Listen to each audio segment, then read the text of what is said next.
بسم الله الرحمن الرحيم اللهم كن لوليك الحجة ابن الحسن صلواتك عليه وعلى آبائه في هذه الساعة وفي كل ساعة وليا وحافظا وقائدا وناصرا ودليلا وعينا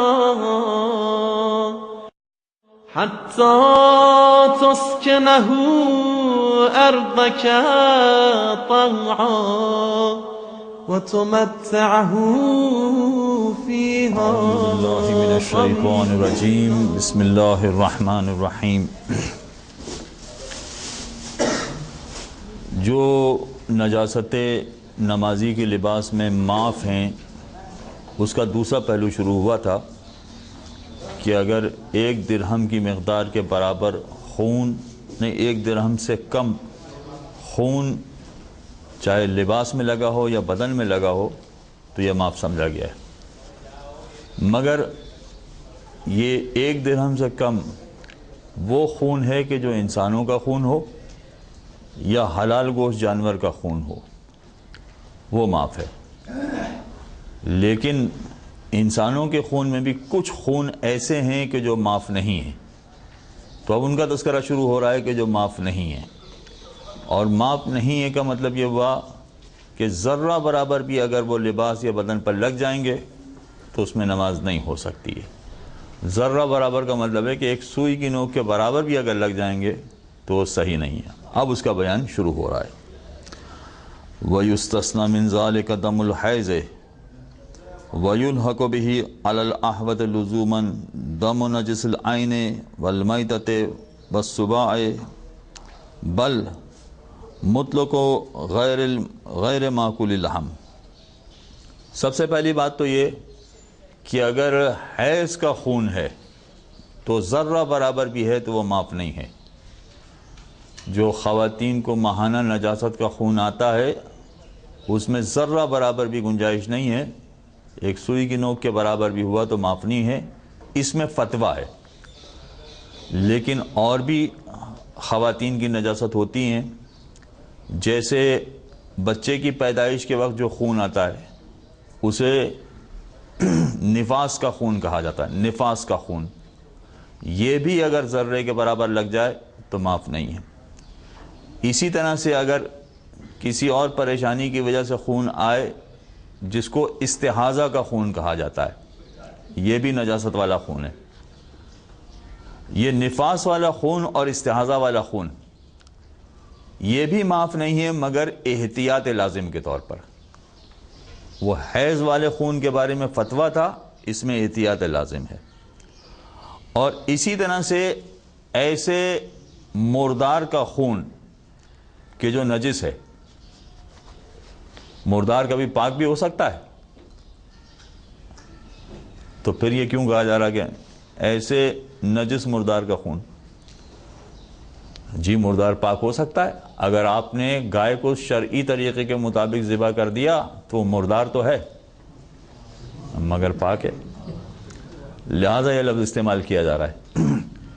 تو اگر اس کا مطلب یہ ہوا کہ غیر شرعی طریقے کے مطابق کسی جانور کو ذبح کیا گیا ہے تو وہ مردار بھی ہے اور نجس بھی ہے. ایسے جانور کا اگر خون لگ گیا تو ذرہ برابر بھی ہے تو وہ معاف نہیں ہے، البتہ احتیاط لازم کے طور پر. اسی طرح سے اگر جانور نجس العین ہے، کون سے جانور نجس العین ہے؟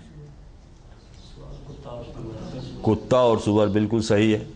اگر اس کا خون لگ گیا ہے تو چاہے کتا مرا نہیں ہے، زندہ ہے، زندے کتے کا خون لگ گیا ہے، یعنی فرض کیجئے کہ کتا کاٹنے آیا تھا اور کسی نے اسی کے ڈنڈا مار دیا اور خون نکل آیا، اور وہ خون اگر لگ گیا لباس پر، تو ایک ذرا سا چھینٹا بھی اگر لگا ہے تو اس میں نماز نہیں پڑھ سکتے، ممنوع ہے، جسے کہا جائے گا نجس العین جانور۔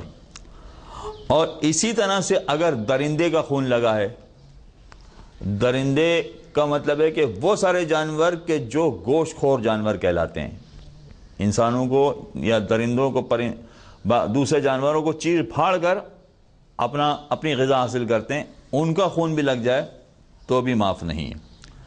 بلکہ فرماتے ہیں کہ ہر وہ جانور، چاہے درندہ نہ بھی ہو، ہر وہ جانور کہ جس کا گوشت نہیں کھایا جاتا، جس کا گوشت کھانا اسلام میں حرام ہے، اس کا خون بھی اگر لگ جائے تو بھی معاف نہیں، ذرہ برابر معاف نہیں۔ آپ چوہے کو مارنے گئے تھے، چوہا مر تو گیا مگر اس کے خون کا چھینٹا آپ کے لباس پہ پڑ گیا، یہ 1 درہم سے کم ہے، یہ معاف نہیں ہے، اس کو معاف نہیں سمجھا جائے گا۔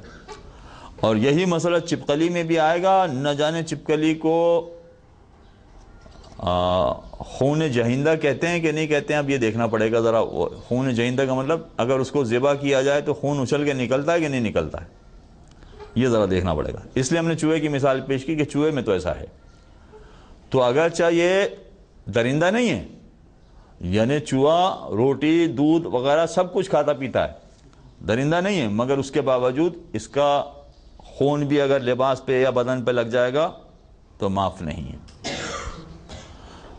فلا یعفی عن قلیلھا ایضا، چھوٹی سی مقدار بھی اگر ایک سوئی کے نوک کے برابر بھی ہے تو ان ساری چیزوں کا خون معاف نہیں ہے، اس کو پاک کر کے نماز پڑھنا پڑے گی۔ یہ خرگوش کے بارے میں ہے، خرگوش میں مسلمان اس کو حلال سمجھتے ہیں۔ ہاں، خرگوش کا گوشت کھانا بھی ہمارے یہاں حرام ہے، گوشت کھانا حرام ہے، لہٰذا یہ حرام گوشت جانور میں آ گیا، اس کا خون بھی اگر لباس پہ لگ جائے گا تو پاک کرنا پڑے گا۔ اگرچہ عام طور پر خرگوش کی غذا سبزیاں ہوتی ہیں، وہ گاجر اور مولی اور اس طرح کی سبزی زیادہ کھاتا ہے، مگر اگر اس کا خون بھی ذرا سا لگ جائے گا تو اس میں نماز نہیں پڑھ سکتے۔ وَلَا يُلْحَقُ الْمُتَنَجِّسُ بِالدَّمِ بِهِ فی حکم المذکور۔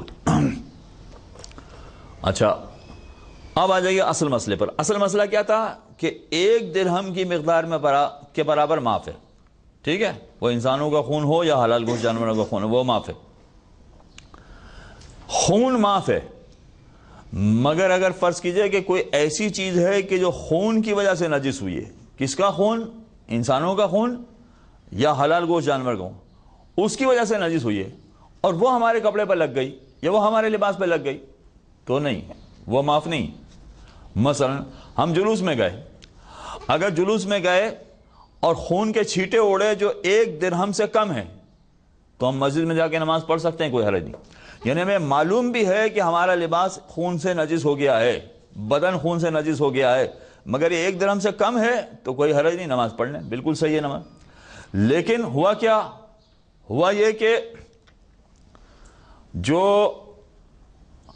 شربت پلانے کے لیے، عزاداروں کو شربت پلانے کے لیے لائے تھے، اس بالٹی میں خون کا چھینٹا پڑ گیا۔ اب جیسے ہی بالٹی میں خون کا چھینٹا پڑا، پوری بالٹی، پورا شربت نجس ہو گیا، وہ شربت پورا بیکار ہو گیا۔ اب اس شربت کا قطرہ، جو بالٹیاں اٹھا کے رکھ رہے ہیں نا، کبھی بڑی زور سے رکھ دیتے ہیں تو وہ قطرے باہر نکل آتے ہیں، ذرا سے نکل آتا باہر، اس شربت کا قطرہ اگر ہمارے لباس پہ لگ گیا تو چاہے یہ 1 درہم کے برابر ہے، 1 درہم سے کم ہے، مگر یہ معاف نہیں ہے۔ وجہ ہم نے پہلے سمجھا دی تھی، کوئی یہ نہ کہے بھائی دودھ تو پاک ہے، عزادار پی رہے ہیں، سب کچھ کر رہے ہیں، اب عزادار بھی نہیں پی سکتے، نہ پی سکتے ہیں، نہ وہ پلانے والا پلا سکتا ہے، پلانے کی بھی اس کو اجازت نہیں، اور اگر ایک چھینٹا بھی لباس پہ لگ گیا تو اس لباس میں نماز بھی نہیں پڑھ سکتے۔ تو خون کی معافی تھی، لیکن اسی بالٹی میں اگر خون گر گیا تو اب معافی نہیں ہے، اب وہ چیز نجس ہو گئی، جس کو ہم فقہی زبان میں کہتے ہیں متنجس، یہ متنجس ہو گیا۔ متنجس چیز اگر لباس پہ لگتی ہے، بدن پہ لگتی ہے، تو اس کی معافی نہیں ہے، پھر اس میں نماز نہیں پڑھ سکتے ہیں۔ یہ ایک صلوات پڑھیں محمد وعلیہ وسلم۔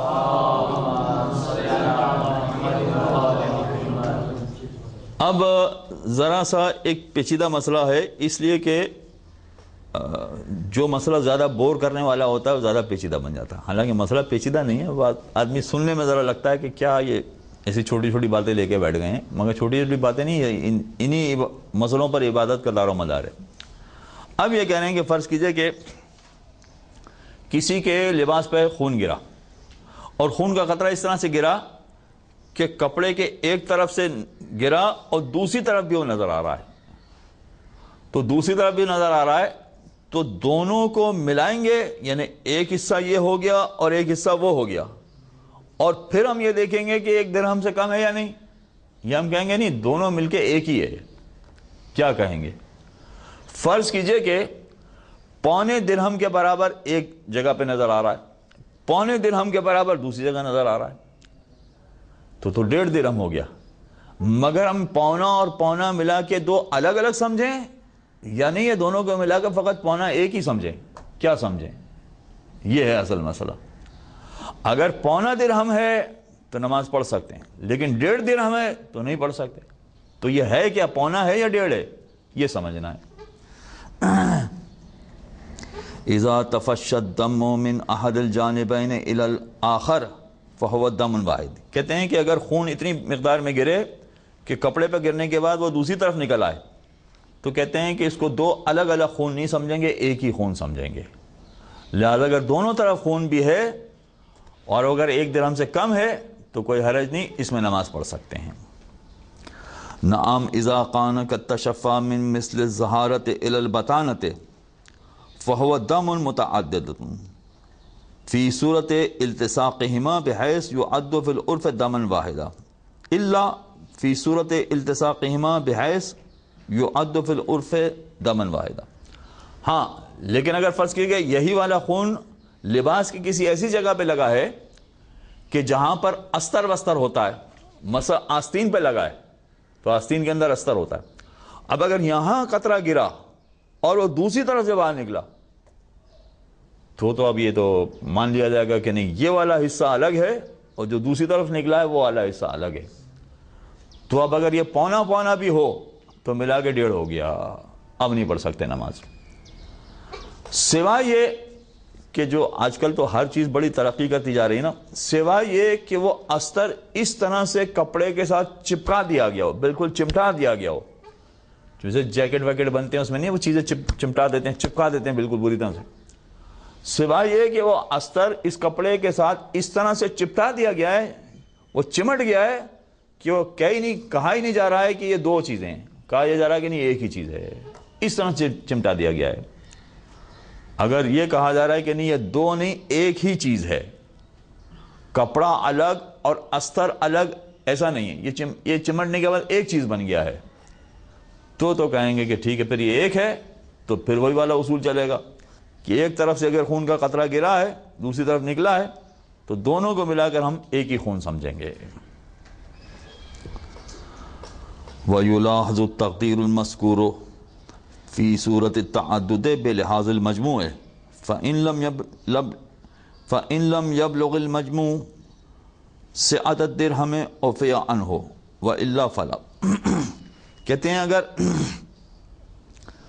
ہم اس کو 2 سمجھیں کہ کپڑا الگ سمجھیں اور استر الگ سمجھیں تو پھر ہمیں دونوں کی مقدار کو حساب کرنا پڑے گا، اور دونوں کی مقدار اگر 1 درہم سے کم ہے تو معافی ہے، اور اگر 1 درہم سے بڑھ گیا، پونا اور پونا ملا کے 1.5 ہو گیا تو معافی نہیں ہے.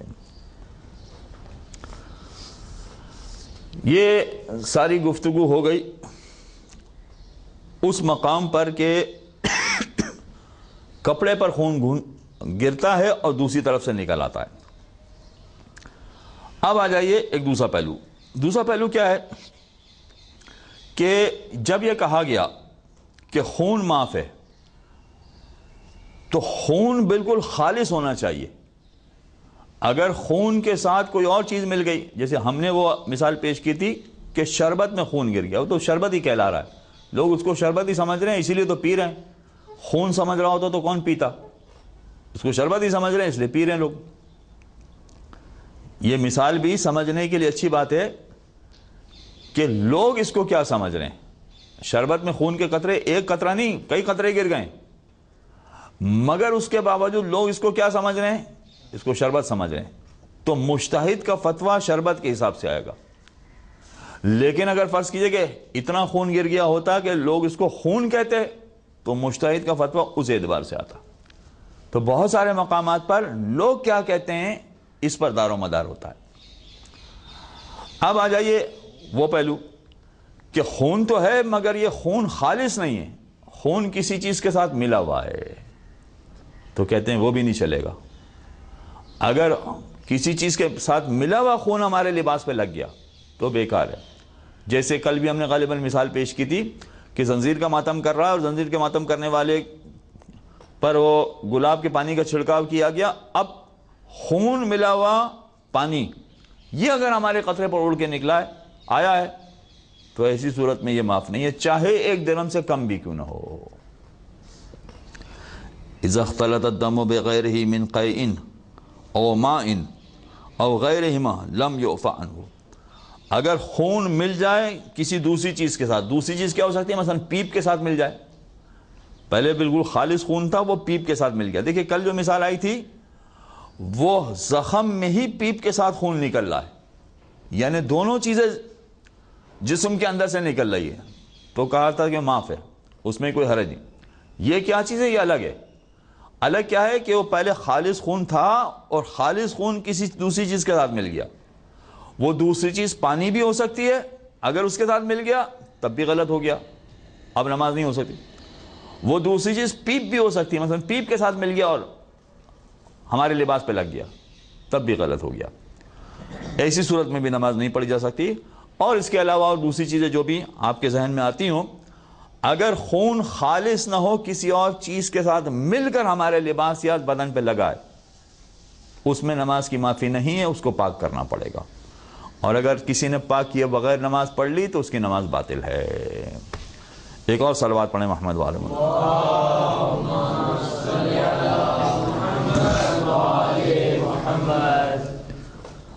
اب یہ مسئلہ جو شروع کر رہے ہیں یہ اختلافی مسئلہ ہے مجتہدین کے درمیان، چنانچہ آپ میں سے جو افراد آیت اللہ سیستانی کے مسائل پر عمل کر رہے ہیں ان کے لیے تو مسئلہ ہے یہ، اور دوسرے مجتہدین پر جو کے مسائل پر عمل کر رہے ہیں ان کو یہ مسئلہ الگ سے معلوم کرنا پڑے گا، مگر چونکہ یہاں فقط ایک ہی مجتہد کے مسائل پڑھائے جا رہے ہیں لہذا ہم انہی کی وضاحت کر رہے ہیں۔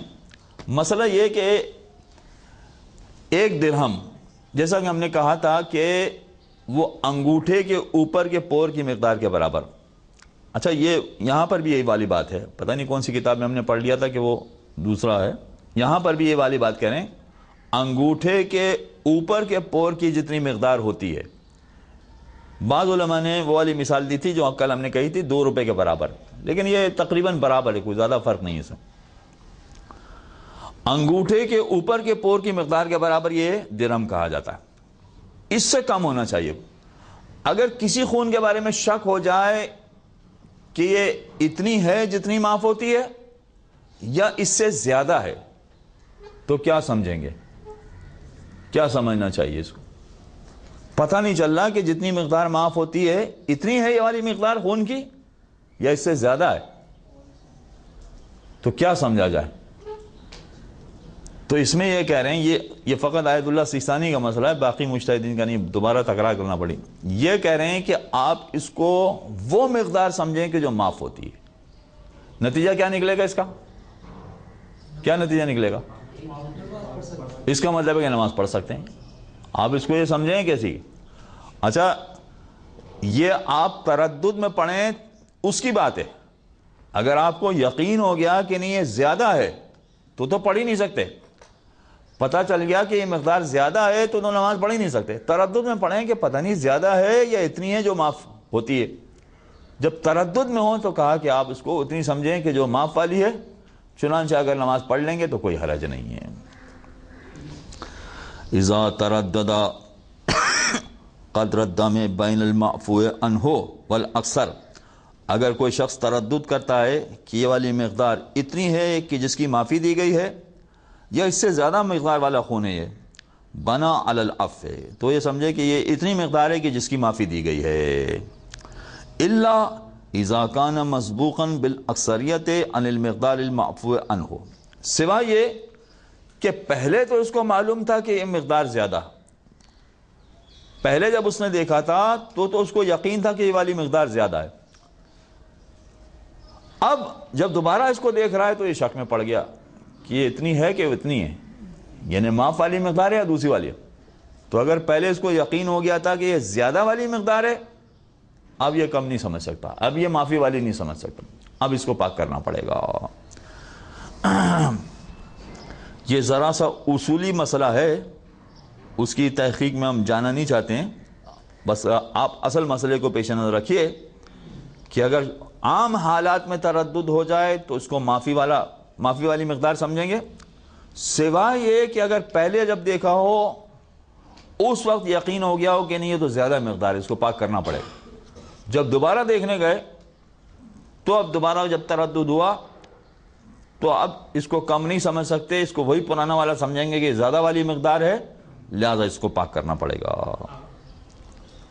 یہ انگوٹھے کی مقدار کو کون تعین کرے گا؟ مثلا کسی کا انگوٹھا چھوٹا ہے، کسی کا بڑا ہے، اب وہ ہر ایک اپنا انگوٹھے کو دیکھے گا یا کس کو کون تعین کرے گا کتنی مقدار؟ آپ جیسے طالب علم کو یہ سوال نہیں کرنا چاہیے تھا، خیر سوال یہ پوچھا گیا ہے، سوال بالکل جینیون ہے، سوال بالکل صحیح ہے، مگر ان کے حوالے سے ہم کہہ رہے ہیں کہ ان کو یہ نہیں پوچھنا چاہیے تھا۔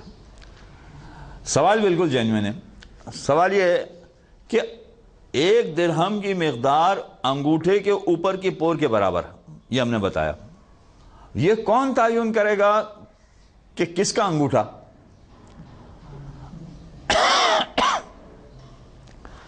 اگر یہ عام آدمی کا طریقہ کار دیکھا جائے تو دنیا میں ہر طرح کے انسان پائے جاتے ہیں، ویسا بھی پایا جاتا ہے جس کو بگ بینگ کہتے ہیں، اب پتہ نہیں آپ لوگوں نے نام سنا یا میں غلط نام لے رہا ہوں۔ وہ بگ بینگ ایسا ہے کہ جس کا قد ہے 7.25 فٹ اور جس کا وزن ہے 550 کلو۔ اب اس کا مانا جائے انگوٹھا یا مثلا ایک بچے کا مانا جائے، کس کا انگوٹھا مانا جائے؟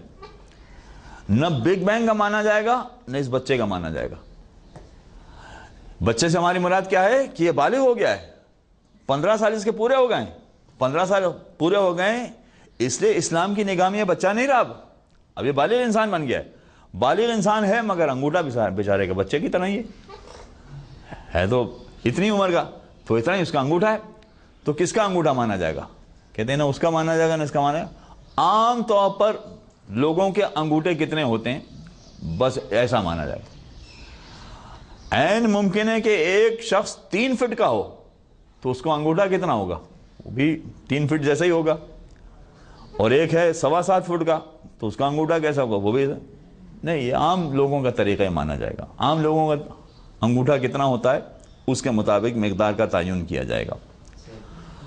اور یہ یاد رکھیے کہ اسلامی احکامات میں ہمیشہ طریقہ کار ایسا بتایا گیا ہے کہ جس کی وجہ سے چاہے انتہائی ترقی یافتہ زمانہ آ جائے تب بھی وہ قانون اور اصول اپنی جگہ پر چلے، چاہے انتہائی غیر ترقی یافتہ معاشرہ ہو جن کے پاس کچھ نہیں ہو اور جن کو کسی چیز کی سوجھ بوجھ نہ ہو۔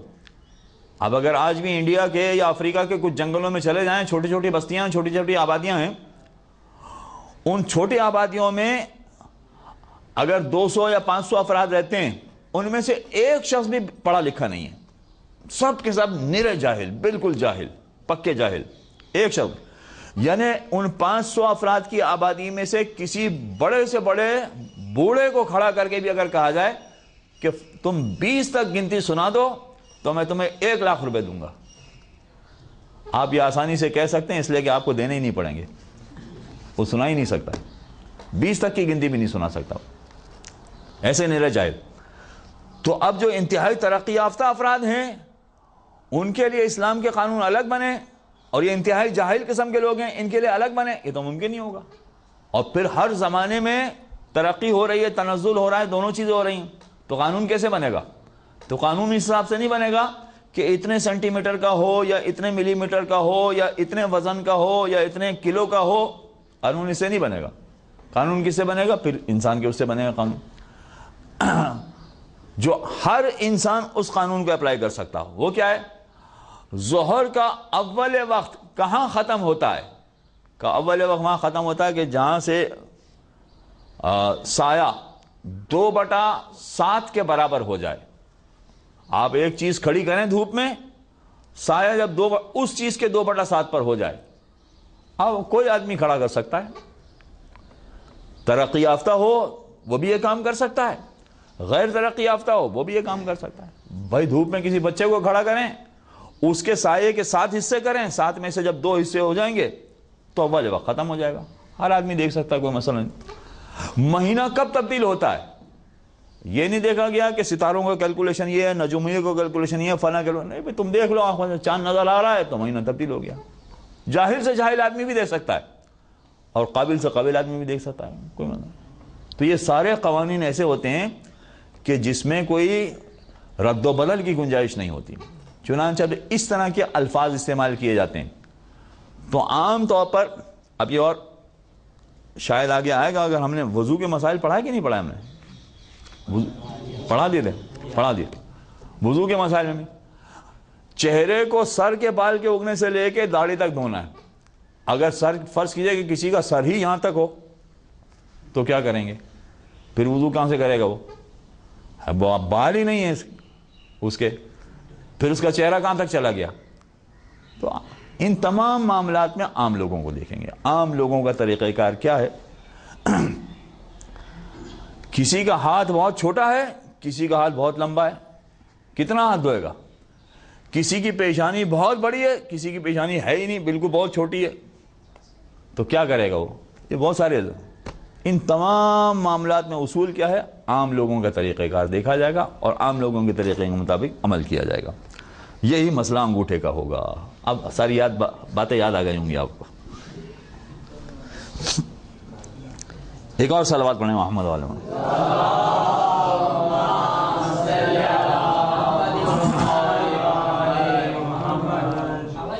جی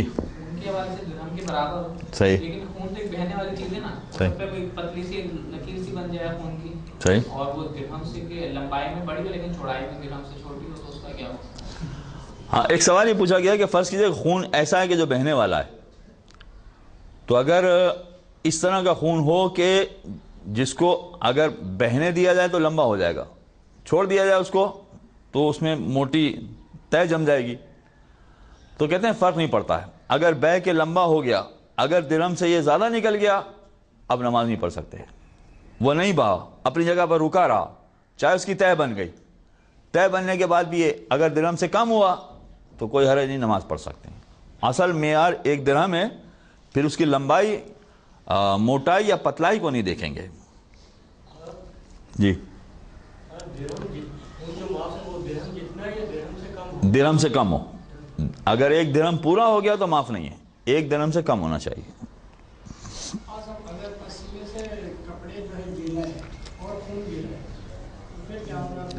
یہ تو ابھی الف لیلا کی داستان سنائی آپ کہ اگر کپڑے بھی گیلے ہیں اور خون بھی گیلا ہے تو خون گیلا ہوگا تو نہیں چلے گا، خالص خون ہونا چاہیے. یہ پہلے ابھی بتایا آپ کو.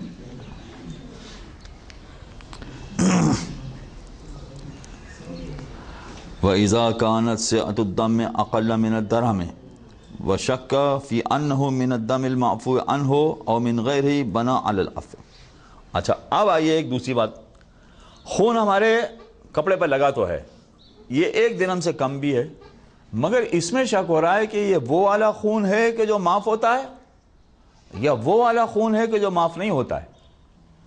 یعنی یہ چپکلی یا چوہے کا خون ہے یا ایسا خون ہے کہ جو معاف والا ہے. کون سا خون ہے؟ اگر اس میں تردد ہو جائے، کسی چیز کا بھی اگر یقین ہو جائے تو اس کے مطابق کرنا ہے. یقین ہو گیا کہ چوہے کا خون ہے، پھر معافی نہیں ہے، دھونا پڑے گا. یقین ہو گیا کہ یہ ہمارا خون ہے یا کسی انسان کا خون ہے، کوئی حرج نہیں، معاف. لیکن اگر شک تردد میں اگر پڑ گئے تو کہتے ہیں پھر ایسے خون کو بھی معاف سمجھیں. معاف سمجھے کا مطلب ہے کہ پھر اس میں بھی اگر آپ چاہیں تو نماز پڑھ سکتے ہیں. ولم یجب الاختبار. اچھا اس میں ایک اور بات بھی ہے کہ تحقیق کرنے کی بھی ضرورت نہیں ہے، یہ معلوم کرنے کی بھی ضرورت نہیں ہے کہ یہ معاف والا خون ہے یا غیر معاف والا خون ہے، کون سا ہے، اس کی تحقیق کی بھی ضرورت نہیں ہے۔ وَإِذَا انْكَشَفَ بَعْدَ الصَّلَاةِ أَنَّهُ مِنْ غَيْرِ الْمَعْفُوِ لَمْ تَجِبِ الْإِعَادَةُ، ہم نے تحقیق نہیں کی، نماز پڑھ لی، نماز پڑھنے کے بعد پتہ چلا کہ نہیں یہ تو وہ خون تھا کہ جو معاف نہیں تھا۔ ہوتا ہے نا کبھی کبھار کہ نماز پڑھ لیتے ہیں، اس کے بعد گھر والے بتاتے ہیں کہ ارے تمہارا شلوار تو نجس تھی، یا تمہارا قمیص تو نجس ہو گیا تھا، اس پر چوہے کا خون لگ گیا تھا یا فنا خون لگ گیا تھا مثلا، بعد میں بتا رہے ہیں، تو اب تو پکا پتہ چل گیا کہ یہ وہ نجس والا خون ہے۔ اچھا خون تو دونوں ہی نجس ہوتے ہیں مگر یہ معاف والا نہیں ہے، پکا پتہ چل گیا، مگر کب؟ نماز پڑھنے کے بعد۔ کہتے ہیں نماز دوبارہ پڑھنے کی ضرورت نہیں ہے، جو پڑھ لی وہ ٹھیک ہے۔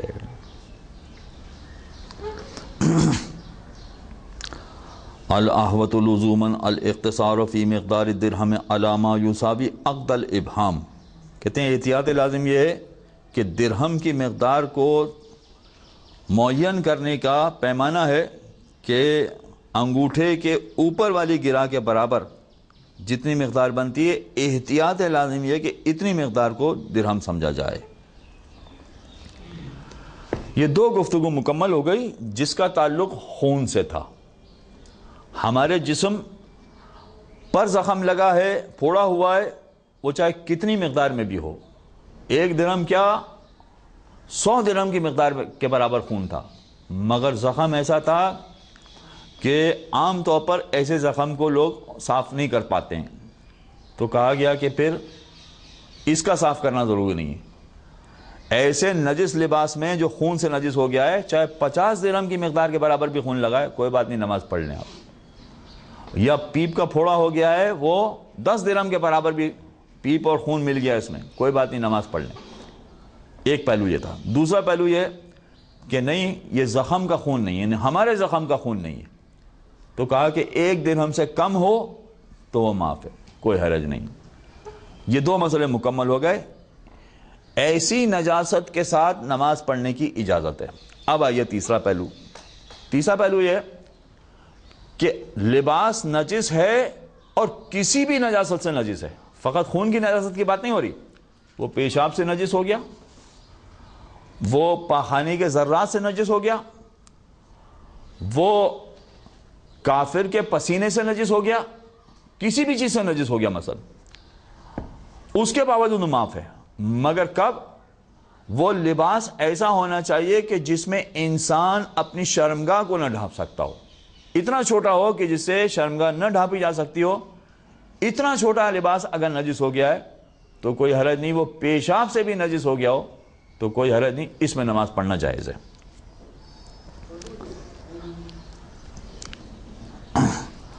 الملبوس الذی لا تتم بہ الصلاۃ وحدہ، یعنی لا یستر العورتین کالخف والجورب والتکۃ والقلنسوۃ والخاتم والخلقال والسوار ونحوها فإنہ معفو عنہ فی الصلاۃ۔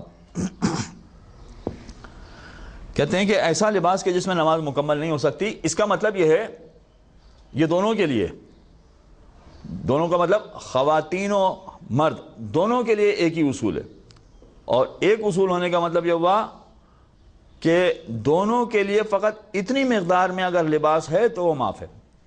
وہ کیا ہے کہ وہ آگے اور پیچھے کی شرمگاہ کو نہ ڈھانپ سکتا ہو، اتنا چھوٹا لباس ہے کہ وہ آگے اور پیچھے کی شرمگاہ کو نہیں ڈھانپ سکتا ہے۔ اگر ایسا لباس نجس ہو گیا ہے تو کوئی حرج نہیں، اس میں نماز پڑھی جا سکتی۔ اچھا اس میں یہ کوئی قید نہیں ہے کہ وہ کون سی نجاست ہے، کسی بھی طرح کی نجاست ہو اس میں نماز پڑھی جا سکتی، اور اس میں نماز پڑھی جا سکتی ہے۔ اس میں پھر یہ بھی قید نہیں ہے کہ وہ 1 درہم کے مقدار کے برابر ہو، یہ بھی کوئی قید نہیں، اگر اس سے زیادہ بھی ہو تو کوئی حرج نہیں۔ چنانچہ بارش کے دنوں میں جو لوگ سمجھتے ہیں کہ ہمارا موزہ نجس ہو گیا مثلا، اور نجس موزے میں کیسے نماز پڑھیں، تو کوئی حرج نہیں ہے، نجس موزے میں نماز پڑھ سکتے ہیں۔ اب چند مثالیں بتا رہے ہیں کہ مثلا کیا کیا چیزیں ایسی ہیں جو شرمگاہ کو نہیں ڈھانپ سکتی ہیں، اگر نجس بھی ہیں تو کوئی حرج نہیں، اس میں نماز پڑھ سکتے ہیں۔ کل خف جیسے پرانے زمانے میں چمڑے کے موزے بنائے جاتے تھے، اسے خف کہا جاتا تھا. آج کل نہیں بنتے ہیں مگر وہ ٹھنڈے علاقوں میں، یوروپ وغیرہ میں بنتے ہیں. مثلا والجورب، مثلا جرابیں بنائی گئی ہیں، موزے بنائے گئے ہیں، اگر یہ نجس ہو جائیں تو کوئی حرج نہیں. والتکۃ والقلنسوۃ، تکہ ہمارا چکن تکہ نہیں ہے، یہ تکہ ہے ایک پٹا جو عام طور پر کمر میں باندھا جاتا ہے. کمر بند بھی کہہ سکتے ہیں اس کو، کمر بند بھی صحیح ہے، بیلٹ بھی صحیح ہے اس کو. لیکن یہ کہ جو اوپر سے نیچے تک کا پورا جبہ قسم کا لباس پہنتے ہیں، وہ عام طور پر اس کو باندھ دیتے ہیں تاکہ زیادہ پھیلنے نہ پائے. لیکن ہمارا کمر بند جو بیلٹ آتا ہے، وہ بیلٹ نجس ہو گیا مثلا، وہ بھی اس میں آ جائے گا. قلنسوہ کہتے ہیں ٹوپی کو، ٹوپی مثلا نجس ہو گئی ہے تو کوئی حرج نہیں ہے، نماز پڑھ سکتے ہیں. والخاتم، یعنی انگوٹھی ہے. والخلخال والسوار، چوڑیاں ہیں عورتوں کی یا پازیب ہیں، یہ نجس ہو گئے ہیں تو کوئی حرج نہیں ہے. ونحوها، اور انہی جیسی دوسری چیزیں ہیں، مثلا چشمے نجس ہو گئے، مثلا گھڑی نجس ہو گئی ہے تو کوئی حرج نہیں ہے. فَإِنَّهُ مَعْفُونَ عَنْهُ فِي الصَّلَاةِ، یہ ساری چیزیں ایسی ہیں کہ جو نجس ہونے کے باوجود ان میں نماز پڑھنا جائز ہے. وَلَكِنَّ الْأَحْوَطَ وُجُوبًا أَنْ لَا يَكُونَ مُتَّخِذًا مِنَ الْمَيْتَةِ النَّجِسَةِ أَوْ مِنْ نَجِسِ الْعَيْنِ كَالْقَلْبِ. ہاں لیکن احتیاط واجب یہ ہے کہ یہ جو بھی چیز بنائی گئی ہے یہ نجس مردار کی بنی بھی نہ ہو، ان کے اجزاء کی بنی بھی نہ ہو، یہ ضروری ہے. یا نجس العین جانور کے اشیاء کی بنی بھی نہ ہو. اب پتہ نہیں آپ کے ذہن میں سوال پیدا ہو رہا ہے کہ نہیں ہو رہا ہے، مگر ہمارے ذہن میں تو ہے کئی سوالات. آپ کے ذہن میں سوال نہیں پیدا ہو رہا ہے مگر اس کے باوجود ہم جواب دے دیتے ہیں. وہ یہ کہ جب یہ کہا گیا کہ نجس مردار کے اجزاء کا بنا ہوا نہ ہو، جو کچھ بھی بتایا گیا ہے یہ ان کا بنا ہوا نہ ہو، تو سوال یہ پیدا ہوتا ہے کہ یہ جو چائنا کے بنے ہوئے بیلٹ آ رہے ہیں یہ بھی تو جانوروں کے بناتے ہیں. تو جانوروں کو جن کو ذبح کرتے ہیں، اگر یہ فرض کیجئے کہ کتا بلی کو ذبح کر کے کھا رہے ہیں تو بالکل ہی غلط ہے. لیکن کتا بلی کو ذبح نہیں کر رہے ہیں، وہ گائے کو ذبح کر رہے ہیں، اور گائے سے جو چمڑا نکلا ہے وہی چمڑے کا انہوں نے بیلٹ بنایا، پاکستان بھیج دیا. تو اس میں نماز پڑھ سکتے ہیں کہ نہیں پڑھ سکتے؟ وہ بیلٹ جو ہم پہن رہے ہیں اس میں نماز پڑھ سکتے ہیں کہ نہیں پڑھ سکتے؟ ایک سوال ہوگا. اس لیے والا ٹکڑا بڑا اہم ہے. بظاہر آپ لوگوں کی نگاہ میں ایسا تھا کہ اس کی کیا اہمیت ہے، کون دیکھنے کو جائے گا کہ نجس مردار کہاں ہے اور کون اس کی انگوٹھی بنا کے پہنے گا. نہیں، مگر یہ بہت ساری چیزیں ایسی ہیں کہ جو استعمال ہو رہی ہیں دنیا میں. تو اگر نجس مردار کی بنی بھی ہیں تو کہتے ہیں کہ احتیاط واجب ہے کہ اس میں نماز نہیں پڑھ سکتے. اچھا اب آ جائیے، جو ہم نے مثال بنائی چائنا کا بیلٹ ہے مثلا، اس میں نماز پڑھ سکتے ہیں کہ نہیں پڑھ سکتے؟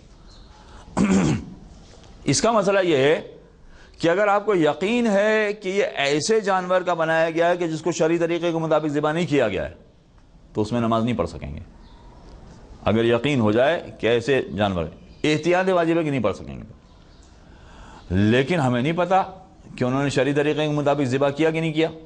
عین ممکن ہے کیا ہو. اب چائنا میں بھی بہت سارے مسلمان رہتے ہیں اور یہ حلال کا ٹھپا بہت ساری جگہ پر لگنے لگا ہے. ہمارے یہاں بھی بہت سارے اشتہارات میں لفظ حلال استعمال ہونے لگا ہے، جبکہ یہ اس لفظ کی یہاں پاکستان میں ضرورت ہی نہیں ہے. یہ بالکل ٹھیک ہے مگر اس کے باوجود لفظ استعمال کر رہے ہیں.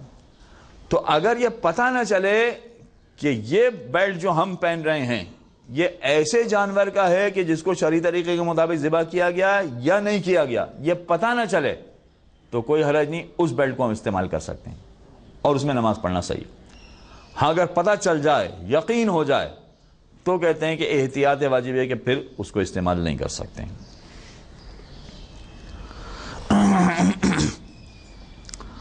الرابع المحمول المتنجس.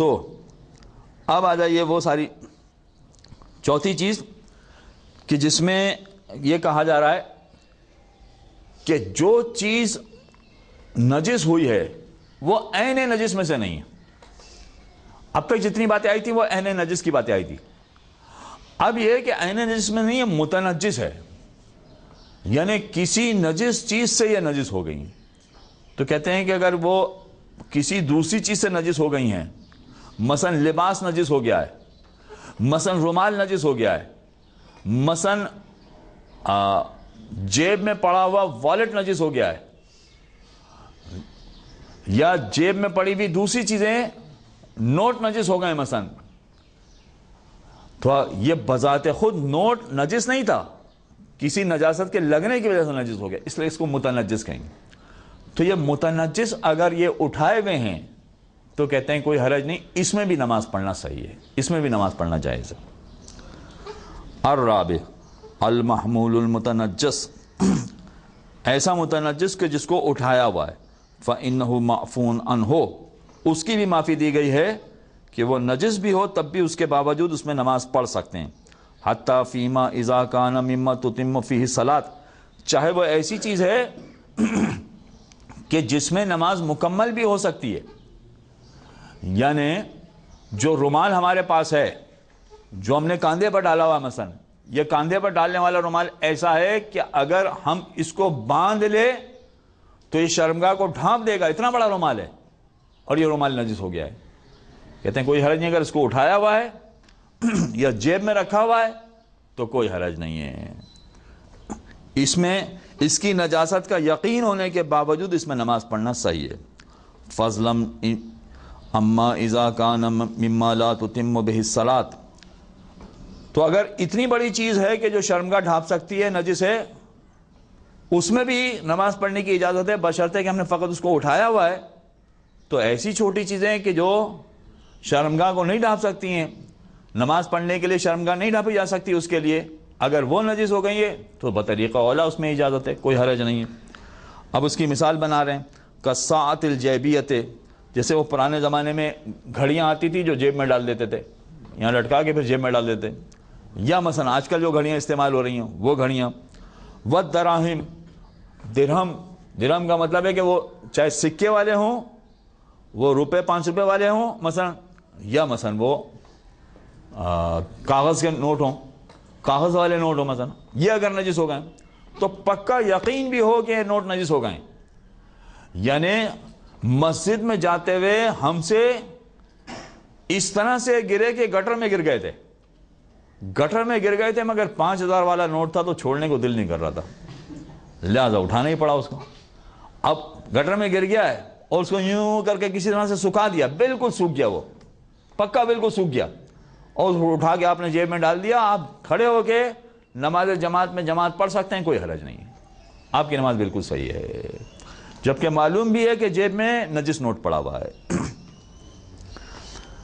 والسکین والمندیل الصغیر ونحوہا، اسی طرح سے اگر چھری پڑی ہوئی ہے، یہ آپ لوگوں کا کام نہیں ہے، دوسروں کی بات ہے، یا مثلا